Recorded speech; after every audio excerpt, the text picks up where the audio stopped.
Herkese merhaba. Kanalıma hoş geldiniz. Bugün özel bir tariften bahsedeceğim. Anti-enflamatuar özelliği var.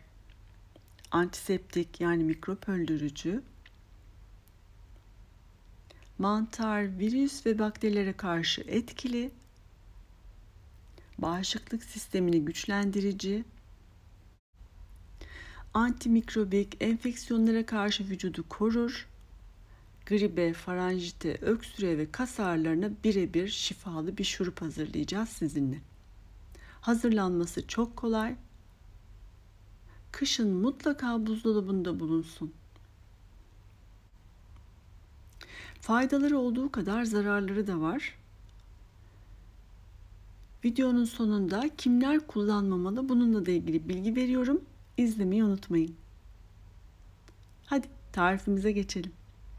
1 adet limonumuz var. Limonlarımız mumlanmamış olmasına dikkat edelim. Çünkü kabuklarıyla beraber kullanacağız. Taze zencefilimiz var. Ve balımız var. Bala alerjiniz varsa pekmez de kullanabilirsiniz.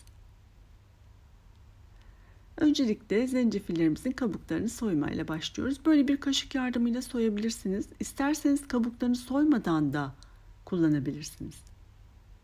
Benim tercihim kabuklarını soyarak kullanmakta. İsterseniz zencefilinizi rendeleyebilirsiniz. İsterseniz bu şekilde minik doğrayabilirsiniz. Efendim bebeğim. Bir tanesini bana ver. Al.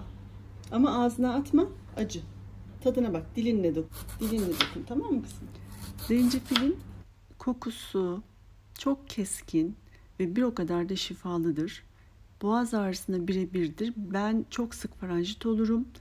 Benim en büyük ilacım zencefil. Limonumuzu da arkadaşlar ince zar şeklinde dilimliyoruz.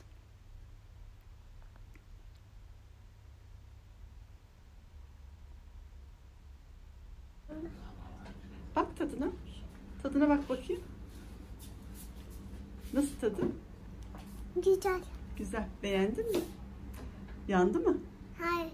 Yanmadı mı? Tamam. Evet.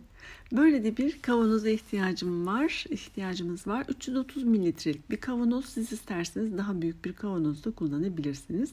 En alta bir dilim limon yerleştiriyorum. Üzerine de dilimlediğimiz zencefilleri koyacağız. Siz isterseniz bunları zencefili rendeleyebilirsiniz. Bir sıra zencefil, bir sıra limon dilimi şeklinde bütün kavanozumuzu dolduruyoruz.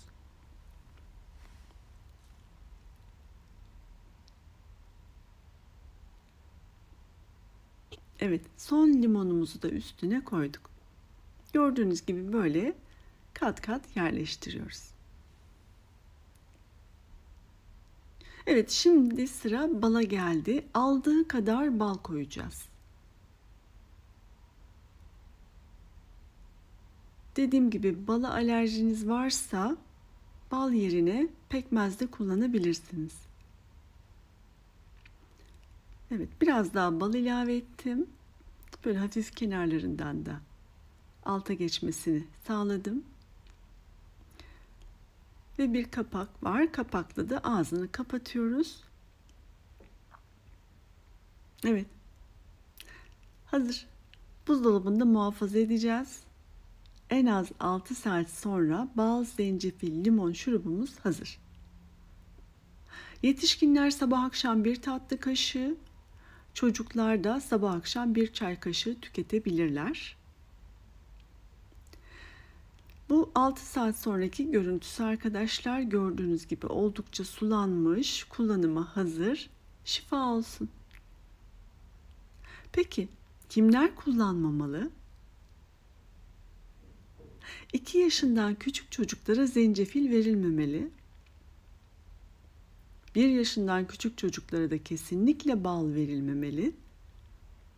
Kan sulandırıcı ilaç kullananlar zencefil tüketmemelidir. Hamileler doktor kontrolünde tüketebilirler. Bir tarifimizin de sonuna geldik. Destek için kanalıma abone olmayı, yorum yazmayı ve videolarımı paylaşmayı unutmayın. Sevgiyle kalın, hoşça kalın.